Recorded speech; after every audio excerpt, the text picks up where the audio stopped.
ఇప్పుడు కేవలం 7,999 up to 10 kgs వరకు బరువు తగ్గి అధిక బరువు నుంచి వచ్చే ప్రధాన సమస్యలను దూరం చేసుకోండి. మాటల మాంత్రికుడు త్రివిక్రమ్ ఇప్పుడు చేస్తున్న ప్రొడక్షన్ హౌస్ ను దాటి బయటకొస్తాడా?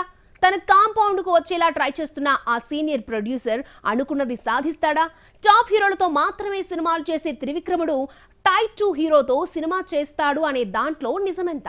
గుంటూరు కారం తర్వాత త్రివిక్రమ్ చేసే సినిమాపై రకరకాల డిస్కషన్స్ నడుస్తున్నాయి. ఖచ్చితంగా మరో టాప్ హీరోతో సినిమా చేసేలా మాటల మాంత్రికుడు ప్రణాళికలు సిద్ధం చేసుకుంటున్నాడు. అది అల్లు అర్జున్ తోనే అనేది పరిశ్రమ వర్గాల వాదన.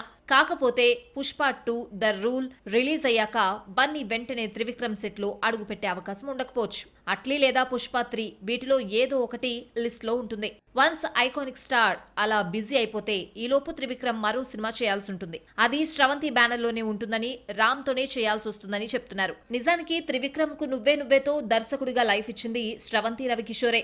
ఆ కారణంతోనే టైప్ 2 హీరో అయిన రామ్ తో సినిమా చేస్తాడనే అంటున్నారు. ఇప్పటికే రామ్ తో చేయాల్సిన సినిమా కథ రెడీ అయిపోయింది. కాకపోతే మినిమం 100 కోట్ల బడ్జెట్ సినిమాలు చేసే దర్శకుడు ఇలా తన స్థాయి తగ్గించుకుని ఎందుకు కిందకు దిగాడు అనే మాట వస్తుంది. బోయపాటి ఈ విషయంలో గతంలో ఇలా రాంగ్ స్టెప్ వేసే తన ఉనికిని కోల్పోయాడు. అదే పరిస్థితి త్రివిక్రమ్ కు వస్తుందని కొందరు హెచ్చరిస్తున్నారు. అన్ని ఆలోచించుకున్న తరువాత త్రివిక్రమ్ ఎలాంటి స్టెప్ వేస్తాడో చూడాలి.